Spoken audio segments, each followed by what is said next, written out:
Hello everyone. देखिए, mode of propagation में third करते हैं स्पेस वेव प्रोपेगेशन, और इसको हम क्या बोलते हैं, लाइन ऑफ साइट प्रोपेगेशन, ठीक है, या लाइन ऑफ साइट कम्युनिकेशन। देखो इसमें होता क्या है, जैसे ये आपको नाम से ही पता चल रहा है स्पेस वेव प्रोपेगेशन, मतलब स्पेस के थ्रू ट्रेवल करेगा आपके पास जो सिग्नल है ट्रांसमीटर से रिसीवर पे। अब देखो ये जो डायग्राम बना होता है बुक्स में भी, बच्चे ये सोचते हैं कि स्पेस कहाँ दिख रहा है, ये तो जब सिग्नल जा रहा है यहाँ पर, ये तो इसके सरफेस से टकरा रहा है अर्थ के, और देखो इस तरीके से जा रहा है, समझ रहे हो।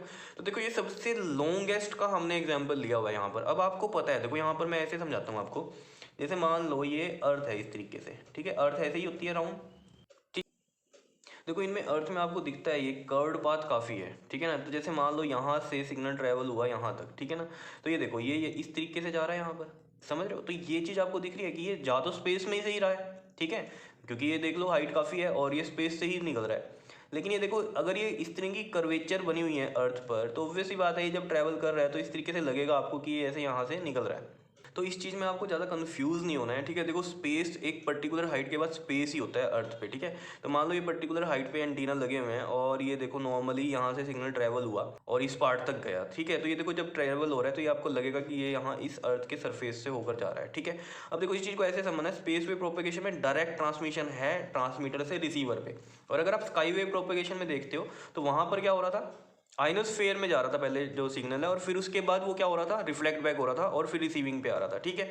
अब देखो यही चीज़ हम क्या कह रहे हैं अब इसमें, मान लो ये वाला जो है ट्रांसमिटिंग एंटीना और ये रिसीविंग एंटीना डायरेक्ट प्रोपेगेशन कर रहे हैं, तो इसको हम क्या बोल देते हैं, स्पेस वेव प्रोपेगेशन बोल देते हैं। क्या इतनी बात समझ में आई है, ठीक है। तो ये जो चीज़ है ये अर्थ का कर्वेचर, क्योंकि अर्थ राउंड है ऐसे गोल है, तो इस वजह से ये इस तरीके से दिखाया हुआ है कैसे सिग्नल यहाँ से। अब देख लो ये तो काफ़ी दूर होगा, यहाँ पर तो हमने पूरी अर्थ बना दी, क्या इतनी है, समझ रहे होंगे चीज़ों को। तो यहाँ पर एक टावर लगा है तो ऑब्वियस बात है यहाँ से सिग्नल जब ट्रैवल करेगा तो एक कर्वेचर आएगी बीच में इस तरीके से, और ये रहा रिसीविंग एंटीना, समझ रहे होंगे बात को। तो ये स्पेस में जो ट्रैवल करता है वेव उसको हम बोलते हैं स्पेस वेव प्रोपेगेशन, और ये डायरेक्ट कम्युनिकेशन है आपकी ट्रांसमिटिंग से लेकर रिसीविंग तक के लिए, ठीक है। तो इसमें आप कई सारे टावर्स भी लगा सकते हैं, ऐसा नहीं है कि ये दो ही लगाए हैं हमने, ठीक है। यहाँ तक जा रहा है, उसके बाद अगर आगे कहीं पर करना है, जैसे यहाँ पर गया, अब यहाँ जैसे इस अर्थ का एग्जाम्पल लो, यहाँ तक गया ये सिग्नल, ठीक है। अब यहाँ पर भी एक टावर लगा दिया हमने, ठीक है, तो ये इस तरीके से यहाँ तक जाएगा, ठीक है। तो कई सारे टावर्स भी लग सकते हैं, समझ रहे होंगे कहानी को, ठीक है। ये आपको देखना पड़ेगा कि कर्वेचर तो नहीं इसके बीच में ज़्यादा आ रही है। जैसे यहाँ से यहाँ तक तो ये जा सकता था, अब ये यहाँ से यहाँ तो नहीं जा सकता ना डायरेक्ट, तो ये इसका तरीका यही है, ऐसे ही जाने का है, समझ रहे होंगे बात को। तो देखो पढ़ लेते हैं इसको, क्या लिख रखा है, it is the mode of wave propagation in which the radio waves emitted from the transmitting antenna reach the receiving through the space. समझ गए होंगे बात को, रेडियो वेव्स जो होंगी ट्रांसमिटिंग एंटीना से रिसीविंग एंटीना में जाएंगी थ्रू द स्पेस, जैसे कि ये डायग्राम में शो किया हुआ है। और जिसकी फ्रीक्वेंसी रेंज होगी for this type of propagation is 54 megahertz to 4.2 gigahertz. बहुत ज़्यादा होगी, देखो 54 मेगाहर्ट्ज से लेकर 4.2 गीगाहर्ट्ज तक, समझ रहे हो बात को, ठीक है। तो आगे लिखा हुआ है the space wave travel in straight line from transmitting antenna to receiving antenna is known as line of sight, और इसलिए इसको हम क्या बोलते हैं, लाइन ऑफ साइट बोलते हैं, क्योंकि डायरेक्ट ट्रांसमिटिंग एंटीना से रिसीविंग एंटीना पे स्ट्रेट लाइन में ये सिग्नल ट्रेवल हो रहा है, इस वजह से इसको बोलते हैं लाइन ऑफ साइट या फिर लाइन ऑफ साइट कम्युनिकेशन भी। दोबारा पढ़ लो, the space wave travel in straight line from transmitting antenna to receiving antenna is known as line of sight. समझ में आ गई बात, ठीक है। नेक्स्ट बात करते हैं फोर्थ, क्या है, सैटेलाइट कम्युनिकेशन। सैटेलाइट के बारे में आपको पता ही है, अर्थ के चारों तरफ जो चक्कर लगाती है वो क्या है, सैटेलाइट है। ये आपको पता है, जैसे मून एक नेचुरल सैटेलाइट है, ऐसे ही आर्टिफिशियल सैटेलाइट जो मैन मेड सैटेलाइट्स हैं वो भेजते हैं हम, और वो अर्थ के चारों तरफ क्या करती हैं, चक्कर काटती हैं, ठीक है। तो आपको ये सारी कहानी पता ही है, जैसे आपके घर में डिश लगी होगी, ठीक है ना, तो डिश टीवी चलते हैं, तो उसमें क्या है, आपके पास जो सिग्नल आ रहा है, जो आपके घर के ऊपर एंटीना लगा है या जो डिश लगी है, वो कहाँ से रिसीव कर रही है सिग्नल को, सैटेलाइट से कर रही है रिसीव, ठीक है। तो इस डायग्राम से समझते हैं, देखो ये है हमारे पास अर्थ स्टेशन का ट्रांसमीटर और ये है अर्थ स्टेशन का रिसीवर, ठीक है।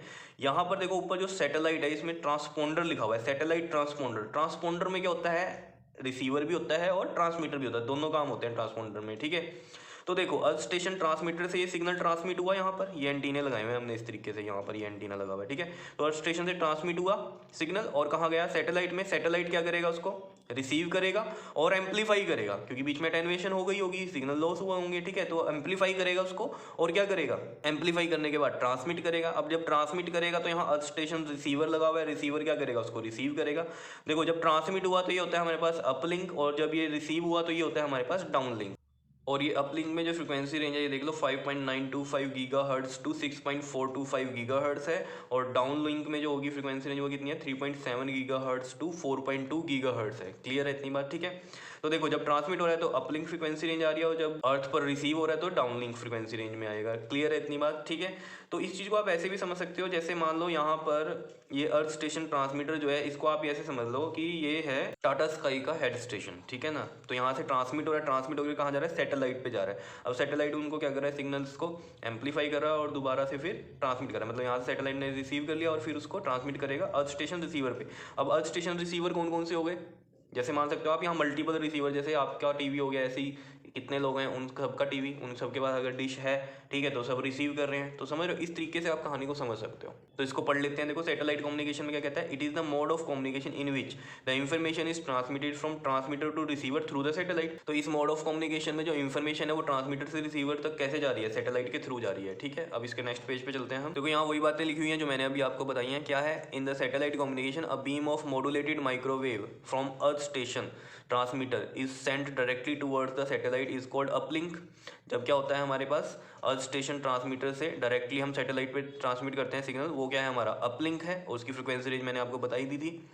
The satellite which receives the coming signal amplify it and return it to the earth station. जो सैटेलाइट है वो क्या करता है? रिसीव करता है कमिंग सिग्नल को, एम्पलीफाई करता है और return it to the earth station receiver, और अर्थ स्टेशन रिसीवर पे उसे दोबारा भेज देता है। और इस लिंक को हम क्या बोलते हैं? डाउन लिंक बोलते हैं, ठीक। टाइप ऑफ सैटेलाइट की बात कर लेते हैं। देखो 3 टाइप के सैटेलाइट होते हैं। एक होते हैं पोलर सैटेलाइट, एक होते हैं इक्वेटोरियल सैटेलाइट, और एक होते हैं जियो स्टेशनरी सैटेलाइट। देखो पोलर सैटेलाइट कौन से सैटेलाइट होते हैं? जैसे आपको पता है ये अर्थ है हमारी, ठीक है। अर्थ पे ये हमारे पोल्स होते हैं, ठीक है ना। ये हमारा नॉर्थ पोल और ये हमारा साउथ पोल, इसी तरीके से हम सोचते हैं। और ये वाली होती है इक्वेटोरियल लाइन, अगर आपने देखा होगा, ठीक है। इक्वेटोरियल लाइन इस तरीके से होती है अगर ग्लोब में आपने देखा है, ठीक है। अब देखो पोल्स ये हैं, मतलब ये है हमारे पोल्स। तो देखो यहाँ पर 2 तरीके से सैटेलाइट घूम सकती हैं। किस तरीके से? इसके चारों तरफ अर्थ के। एक तो है कि ये इस तरीके से घूम जाए ऐसे, ठीक है ना, यहाँ पर इस तरीके से घूमती रहे, ठीक। और दूसरा कैसे घूम सकती है? इक्वेटोरियल के क्रॉस घूमते जाए इस तरीके से, ठीक है ना। मतलब ऐसे घूम सकती हैं सैटेलाइट और ऐसे भी घूम सकती हैं सैटेलाइट। क्लियर? अर्थ के अराउंड। तो पोल्स के अराउंड जो घूमती है तो वो हो गई पोलर सैटेलाइट, ठीक है। ये हमारे पोल्स हैं अर्थ के। और ये इक्वेटोरियल लाइन आपको पता ही है, तो ये इक्वेटोरियल ऑर्बिट हो गया हमारा अर्थ का।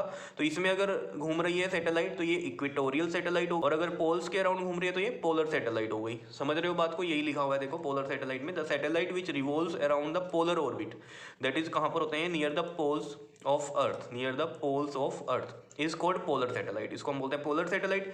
इक्वेटोरियल सैटेलाइट कौन से होते हैं? The satellite which revolves around the equatorial orbit is called equatorial satellite, ठीक है। इक्वेटोरियल लाइन के अराउंड जो ये घूमते हैं हमारे पास, उनको हम क्या बोलते हैं? इक्वेटोरियल सैटेलाइट बोलते हैं। नेक्स्ट है हमारे पास जियो स्टेशनरी सैटेलाइट। देखो जियो स्टेशनरी सैटेलाइट का मतलब क्या है?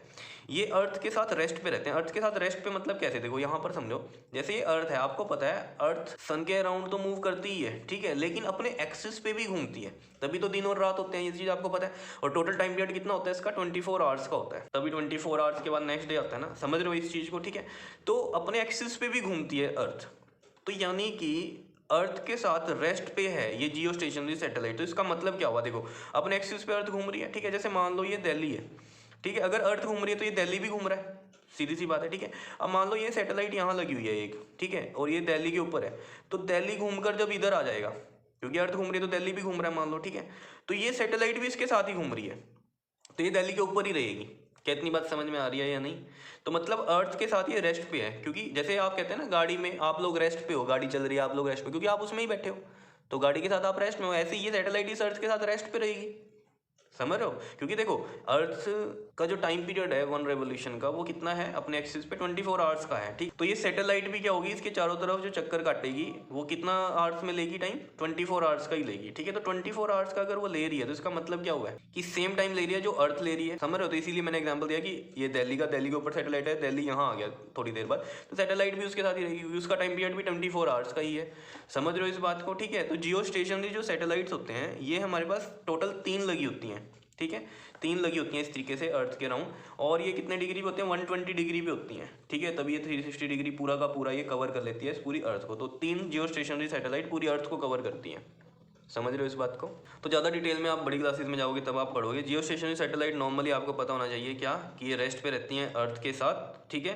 तो लिखा हुआ है the satellite which is at rest with respect to earth is called geostationary satellite. क्योंकि देखो ये मैं रेस्ट पे क्यों कह रहा हूँ, क्योंकि इसका टाइम पीरियड भी 24 आवर्स है, क्योंकि अर्थ का भी अपने एक्सिस पे 24 आवर्स का टाइम पीरियड है, और ये जो सैटेलाइट है ये भी 24 आवर्स का ही टाइम पीरियड रखती है, ठीक है।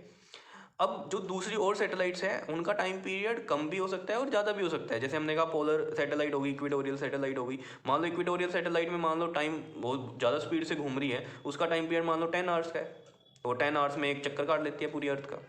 समझ रहे हो? मान लो पोलर में है हमारे पास टाइम पीरियड 5 आवर्स का, तो 5 आवर्स में चक्कर काट लेती है, या 6 आवर्स में चक्कर काट लेती है। तो जो अर्थ है वो अपने एक्सिस में 24 आवर्स में चक्कर काट रही है। और इतने में मान लो अगर हम पोलर का एग्जांपल ले रहे हैं या इक्वेटोरियल का, इनमें से मान लो हम कह रहे हैं कि 6 आवर्स में वो पूरा एक कंप्लीट कर दिया, मतलब इनका टाइम पीरियड 6 आवर्स का है। तो यानी कि अर्थ अपने एक्सिस पे घूम रही है 24 आवर्स में, एक पूरा राउंड लगा रही है। तब तक 24 आवर्स में ये कितने चक्कर काट लेंगी? 4 राउंड काट लेंगी अर्थ के। समझ रहे हो ना बात को?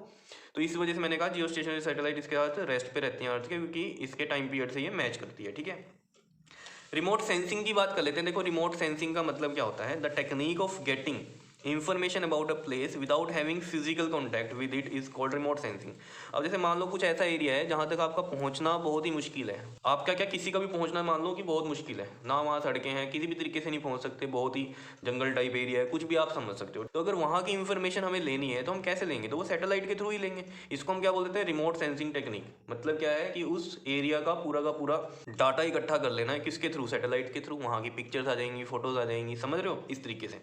तो इसलिए लिखा हुआ है technique of getting the information about a place without having physical contact. कोई फिजिकल कॉन्टैक्ट नहीं है with it is called remote sensing. तो ये रिमोट सेंसिंग के थ्रू होता है।